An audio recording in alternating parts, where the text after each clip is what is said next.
ગાય માટે તમે જે કામ કર્યું છે તે ખરેખર વંદનીય કામ છે.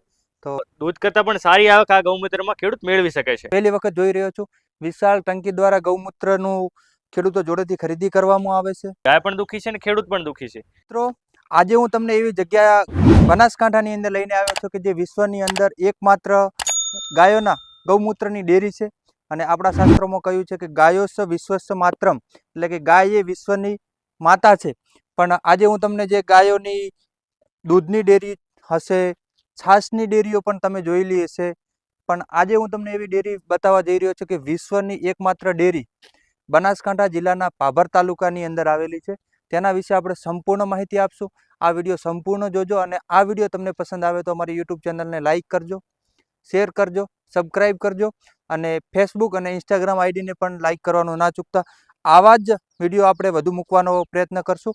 તમે દૂધના કેનો તો જોયા હશે, પણ આ જગ્યાએ ગૌમૂત્રના કેનો પહેલી વખત જોઈ રહ્યો છું. વિશાળ ટંકી દ્વારા ગૌમૂત્રનું ખેડૂતો જોડેથી ખરીદી કરવામાં આવે છે અને તેની ખેડૂતોને પણ આવક મળે, ગાય માતા પણ સુખી થાય અને મહિને જે દૂધ ઉપરાંતની જે આવક થાય તેની અંદરથી ગાય માતાનો નિભાવ થઈ શકે અને ખેડૂતનો પણ બચાવ થઈ શકે. તમે જોઈ શકો છો આ વિશાળ જગ્યા હું તમને બતાવશું.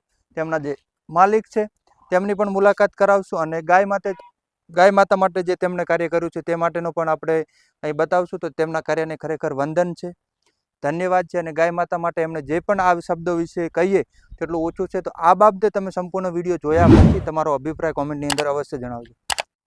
મિત્રો આજે આપણે જે મુલાકાતે ગયા છીએ તેવી વિશ્વની સૌપ્રથમ ગૌમૂત્ર ડેરી ઘેનુ પ્રસાદ એગ્રોવેટની અંદર જે મુલાકાતે ગયા છીએ ત્યાં તેમના ઓનર આપણી સાથે છે. તો તેમના જોડેથી આપણે સંપૂર્ણ ગાય માતા માટે જે તેમણે પ્રોસેસ કરેલી છે અને તેમના ગાયના ભલા માટે એમણે શું શું કરેલું છે એ તેમના જોડેથી આપણે જાણશું. જય ગૌ માતા. જય ગૌ માતા, જય ગોપાલ. તમારું સંપૂર્ણ નામ? મારું નામ મદન પુરોહિત છે. મારા ફાધરનું નામ દેવારામભાઈ પુરોહિત છે અને અમે છેલ્લા 7 થી 8 વર્ષથી આ કાર્ય કરી રહ્યા છે. આ દેશની પહેલી એવી વિશ્વની પહેલી ગૌમૂત્ર ડેરી કહી શકાય કે આપણે 50 લીટરથી સ્ટાર્ટ કર્યું હતું. અત્યારે રોજનું આપણે 3 થી 4,000 લીટર ગૌમૂત્ર કલેક્શન કરી રહ્યા છે. 5 રૂપિયા લીટર લગભગ બનાસકાંઠાના આખા ક્ષેત્રમાંથી લગભગ 15 થી 20 ગામડાઓ અમને અહીંયા ગૌમૂત્ર આપે છે અને અમારી સાથે લગભગ 6,000 ખેડૂતો સીધા જોડાયેલા છે. ને ગૌમૂત્રની આખું પ્રોસેસ કરીને અમે વિવિધ જાતની આમાં દવાઓ બનાવીએ છીએ જે ખેતી માટે, આપણી પ્રાકૃતિક ખેતી માટે જે કામ આવે છે, બંને બહુ ઉપયોગી સાબિત થઈ રહી છે અત્યારે ખેડૂતો માટે. ને આપણે એને બનાવવાની રીત એ છે કે આપણે ગૌમૂત્રમાંથી અલગ અલગ પહેલાં તો અમારું જે ગૌમૂત્ર અમે કલેક્શન કરીએ એ સૌ પ્રથમ અહીંયા આવી જાય છે. અહીંયા આખું ડમ થઈ જાય છે. જેવી રીતે દૂધનું સિસ્ટમ હોય, તમે દૂધની ડેરીઓ જોઈ છે, દૂધના કલેક્શન સેન્ટરો જોયા હશે, પર આ સૌ પ્રથમવાર ગૌમૂત્રનું કલેક્શન આપણે અહીંયા બનાવ્યું છે. ગૌમૂત્રની ડેરી તમે સૌ પ્રથમવાર સાંભળીએ છે. આમાં આપણે એ જ રીતે દૂધમાં જેવું રીતે કામ થાય એવી રીતે આપણે ખેડૂતોને આવા કેન આપેલા છે જેમાં ગૌમૂત્ર ખેડૂતો એમના ઘરે દેવને અને દેશી ગાયનું જ આપણે ગૌમૂત્ર અહીંયા સંગ્રહ કરવામાં આવે છે. દેશી ગાય જે ખેડૂતો રાખે એમના ઘરે આપણે આવા કેન આપેલા છે. એ કેનમાં ખેડૂતો સંગ્રહ કરી લે અને અમારી ગાડી દર અઠવાડિયે 15 દિવસે જાય ને એમના ઘરેથી અલગ અલગ ગામડા વાઇઝ કલેક્શન કરી આવે છે. અને અહીંયા આવીને અમુક ડમ થઈ જાય ને આ આપણું 20,000 લીટરનું આખું સ્ટોરેજ ટેન્ક છે. આમાં આપણે સ્ટોરેજ કરી લઈએ છીએ. આખી પ્લાન્ટની જે ક્ષમતા છે અમારે 10,000 લીટર રોજની ક્ષમતા છે. આપણે પછી આમાંથી સીધું આ ઉપર ફિલ્ટર લાગેલું છે, એ ફિલ્ટરમાં લઈ લઈએ છીએ અને એમાં આખું પ્રોસેસ થાય છે. અને ગૌમૂત્રને અલગ અલગ ભાગોમાં આપણે વિભાજિત કરીએ છીએ. જેમ કે પાણીનો ભાગ અલગ કાઢીએ છીએ, એમોનિયાનો ભાગ અલગ કાઢીએ છીએ, પોટાશનો ભાગ અલગ કાઢીએ છીએ અને અલગ અલગ ભાગોમાં વિભાજિત કરી અને એમાં પાછું આપણે આયુર્વેદિક ઔષધિઓમાં મિશ્રણ કરીએ છીએ અને એમાં મિશ્રણ કરીને અલગ અલગ આપણે ખેતીને જે પ્રાકૃતિક ને આપણી ઓર્ગેનિક ખેતીને જે ઉપયોગી થાય એવી આપણે 3 જાતની પ્રોડક્ટો બનાવી છે. હવે ખેડૂતો પાસેથી તમે જે ગૌમૂત્ર ખરીદો છો તેનાથી ખેડૂતોને દૂધની આવક તો મળે જ છે, સાથે સાથે ગાય માતાની સેવા કરવા માટે જે પહેરાય છે, તો ખેડૂતો પાસેથી તમે શું ભાવે ગૌમૂત્ર ખરીદો છો અને ગાય માતાને માટે જે આપણી હિન્દુ સંસ્કૃતિ માટે, સનાતન ધર્મ માટે ગાય માતાનું બહુ મોટું મહત્વ રહેલું છે, તો તેના વિશે હા, એમાં તમે બહુ સરસ વાત કરી કે આપણી હિન્દુ સંસ્કૃતિમાં, આપણા અર્થશાસ્ત્રમાં, આપણા વેદોએ, આપણા જે પુરાણો હતા એમણે આપણી ગાયને માનું સ્થાન આપેલું છે. આપણે એમાં 33 કરોડ દેવી દેવતાઓ રહેલા છે. આપણે એને માં કહીએ છીએ, આપણે એને પૂજીએ છીએ, પરંતુ તો પણ આપણે એની સેવા કરી નથી શકતા. એ હજી પણ ગૌશાળાઓમાં જાય છે. આપણે એના માટે ગૌશાળાઓ ખોલવી પડે છે. ગૌશાળા છે એ ગાય માટે સમાધાન એને આપણે એને અત્યારે જે રાખવી પડે છે. પણ ગાયનું જે સાચું ઘર છે એ ખેડૂતનું ઘર છે. જ્યારથી ગાય અને ખેડૂત બે અલગ પડ્યા છે ત્યારથી બે દુઃખી છે, ગાય પણ દુઃખી છે અને ખેડૂત પણ દુઃખી છે. એટલે એના એ સાથે લાવવા માટે મેં આ એક પ્રયાસ કર્યો છે. અને આ પ્રયાસ એવી રીતે કર્યો છે કે આપણે 5 રૂપિયા લીટર ગૌમૂત્ર લઈએ છીએ. અત્યારે અમારી જે રોજનું કલેક્શન ગૌમૂત્ર થાય છે ત્યારે 10 થી 12 લીટર એક ગાયનું કલેક્શન કરે છે ખેડૂતો, અને રોજથી 60 થી 70 રૂપિયા રોજના એમને આવક થાય છે. અને ખેડૂતની આવક થશે તો એ ગાય રાખશે. તો એ હેતુથી આપણે આ પ્લાનનું જે કર્યું હતું, અને એમાં ઘણો બધો રિસ્પોન્સ સારો મળી રહ્યો છે. અને ગાયને ખેડૂત તો માં કહેવાથી નહીં રાખે, ખેડૂત સેવાના ભાવથી નહીં રાખે, પણ ખેડૂતને આવક થશે ક્યાંથી એમને આવક થશે. અત્યારે દૂધમાં દેશી ગાયમાં એવું થઈ ગયું છે કે દૂધમાં એટલું ઉત્પાદન નથી, દૂધ એટલું તો હોતું નથી. એના કારણે ખેડૂત ગાયને છોડી મેલે છે. પર જો દૂધ કરતાં પણ સારી આવક આ ગૌમૂત્રમાં ખેડૂત મેળવી શકે છે. હવે પહેલાં તો આપણે જે ભારતની ખેતી હતી તે જૈવિક ખેતી હતી અને ગાય આધારિત ખેતી હતી. કોઈ કેમિકલો તો લગભગ 1960 પછી જ આવ્યા છે. પણ જે અત્યારે આપણે જોઈ રહ્યા છીએ કે ધીરે ધીરે પ્રાકૃતિક ખેતી તરફ વળો, ગાય આધારિત ખેતી તરફ વળો, તો એક ગમે તેટલા આધુનિક થશો તો એક દિવસ ગાયને યાદ કરવી જ પડશે.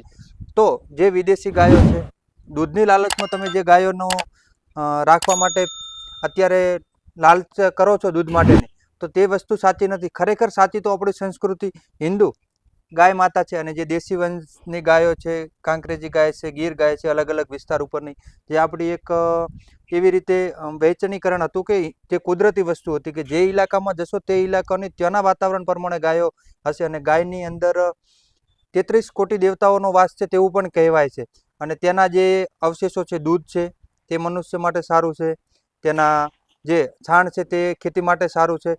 અને અહીં આપણે જે ભાઈએ કીધું એ પ્રમાણે તે લોકોએ ગાયમાંથી જે ગૌમૂત્રમાંથી ખેતી માટેની પ્રોડક્ટો અને સાથે સાથે મનુષ્ય માટે પણ પોતે તેની જરૂરિયાતવાળી ટેબ્લેટો બનાવે છે.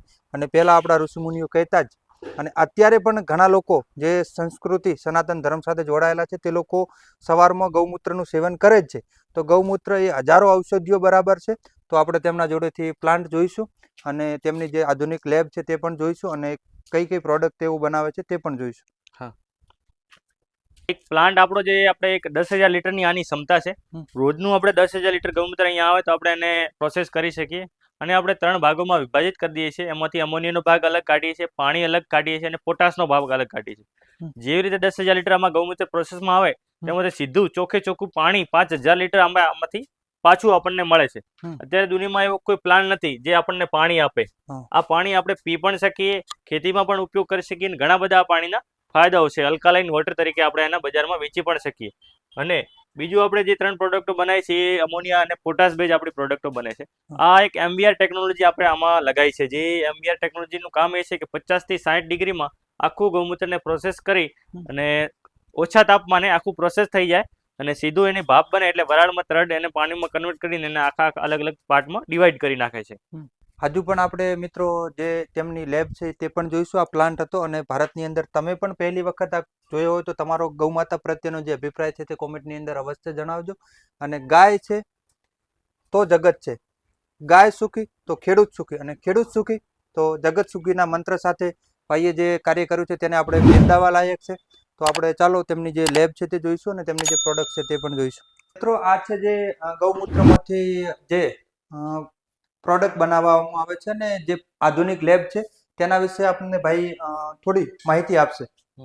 આમાં અમુક જે લોકોનો જે પ્રશ્ન હોય કે દૂધમાં જેવી રીતે આપણે ફેટ ચેક કરીએ કે દૂધમાં લોકો પાણી મિક્સ કરી નાખે તો ફેટ ચેક કરી એટલે તરત ખ્યાલ આવી જાય કે કેટલું પાણી છે. એવી રીતે આપણે અહીંયા ગૌમૂત્ર માટે આ લેબ આખી બનાવેલી છે કે ગૌમૂત્રમાં કોઈ પાણી મિક્સ કરી દે, દેશી ગાયના ગૌમૂત્રમાં કોઈ ભેંસનું ઉમેરી દે, શંકરચારનું ઉમેરી દે, તો એના માટે આપણું આખી લેબ બનાવેલી છે. એમાં અલગ અલગ આપણે TS ચેક કરીએ છીએ, pH ચેક કરીએ છીએ, એના બધા જે તત્વો છે એ ચેક કરીએ છીએ. અને દેશી ગાયમાં આપણે એક આ નાનું ઇન્સ્ટ્રુમેન્ટ તૈયાર કર્યું છે જેમાં કે આપણે આમાં ડ્રોપ રેડી આ મોબાઈલથી ને લેપટોપથી કનેક્ટ થઈ જાય છે. આમાં તમને ડ્રોપ રેટ તો બતાવી દેશે કે આમાં પાણી કેટલા ટકા છે, ભેંસનું કેટલા ટકા છે, શંકરચારનું કેટલા ટકા છે, એ બધું તમને અહીંયા ખ્યાલ દે. તેનાથી આપણે એક પ્રોડક્ટમાં જે ક્વોલિટીમાં સાચવીતી રાખવી એના લીધે આપણે એને રાખી શકીએ. કેમ કે એમાં કોઈ પાણીનો ભાગ આવે તો આપણે તરત એને રિજેક્ટ કરી દઈએ છીએ. તો આ હતી મિત્રો આપણી આધુનિક લેબ. હવે તમે એમના દ્વારા જે પ્રોડક્ટ બનાવવામાં આવેલી છે ખેડૂતોને કઈ રીતે ઉપયોગી થઈ શકે છે અને મનુષ્ય જીવન માટે કઈ રીતે ઉપયોગી થઈ શકે છે તે પ્રોડક્ટ આપણે બતાવશું તમને. મિત્રો અત્યારે જે ખેતીની અંદર પ્રાકૃતિક જરૂરિયાતો છે અને દિવસે દિવસે જે કેમિકલોનો વપરાશ વધી રહ્યો છે, તો તે રસાયણોને છોડી અને તેમના દ્વારા જે ગાય માતાના હિત માટે જે પ્રોડક્ટો બનાવેલી છે તેના વિશે તેઓ થોડી માહિતી આપશે. એમાં જો આપણે જે ધનભૂમિમાંથી જે ગૌમૂત્રમાંથી પોટાશ કોન્સન્ટ્રેટ કર્યું છે, એ પોટાશમાંથી આપણે આ ધનભૂમિ નામની એક પ્રોડક્ટ ડેવલપ કરી છે. આ પોટાશ, આ ધનભૂમિનું કામ એ છે કે એ જમીનની ફળદ્રુપતા વધારે, તમારી જમીનને પહોંચી રાખે અને ડીઈપી યુરિયાનું પ્રમાણ ને ઘટાડો કરે. તમે ડીઈપી યુરિયામાં ઘટાડો કરીને ધનભૂમિ વાપરી શકો તો તમારા ઉત્પાદન પણ વધશે અને તમારી જમીન પણ સારી રહેશે. બીજી આપણી પ્રોડક્ટ છે ધનવૃદ્ધિ. જે ધનવૃદ્ધિ આપણું આ અમોનિયા બેઝ પ્રોડક્ટ છે. આમાં આપણે ઘણા બધા ઔષધીય તત્વો એડ કરી અને ધનવૃદ્ધિ તૈયાર કરી છે. આ જ્યારે ફ્લાવરિંગ સ્ટેજ હોય કે કોઈ આપણો પાક વિકાસ ના કરતો હોય, પીળો પડતો હોય, ત્યારે આને તમે પંપમાં 50 ml નાખીને સ્પ્રે કરી શકો છો. તમને યુરિયા જેવું આના રિઝલ્ટ જોવા મળશે. આ તમારે યુરિયાનું સમાધાન છે. અને બીજું છે, આપણે જે બજારમાં પેસ્ટિસાઇડ ને જંતુનાશક દવાનો ઘણો વપરાશ કરતા હોઈએ છીએ, જે બહુ ઝેરી હોય છે ને આપણા શરીર ઉપર, આપણી જમીન ઉપર બહુ એની અસર જોવા મળે છે ને નવા નવા રોગો પણ આપણને એ કરે છે. તો એના માટે આપણે આ એક જંતુ નિયંત્રણ બનાવ્યું છે, ધનરક્ષક, જે પેસ્ટ રેપલેન્ટ છે. આ જંતુને મારતું નથી પણ આપણા પાકનું રક્ષણ કરે છે. એટલે તમે આનું 50 ml પંપમાં નાખીને સ્પ્રે કરશો તો સંપૂર્ણપણે તમારા પાકનું રક્ષણ થઈ જશે અને કોઈ પણ તમારા ઉપર જીવ હત્યાનો આરોપ પણ નહીં લાગે. તો મિત્રો, આ હતી તેમની જે પ્રોડક્ટ બનાવેલી હતી ખેડૂતો માટે. તો આપણે તેમનો ખૂબ ખૂબ આભાર માનીએ છીએ કે ગાય માટે તમે જે કામ કર્યું છે તે ખરેખર વંદનીય કામ છે. તો આભાર. બરોબર.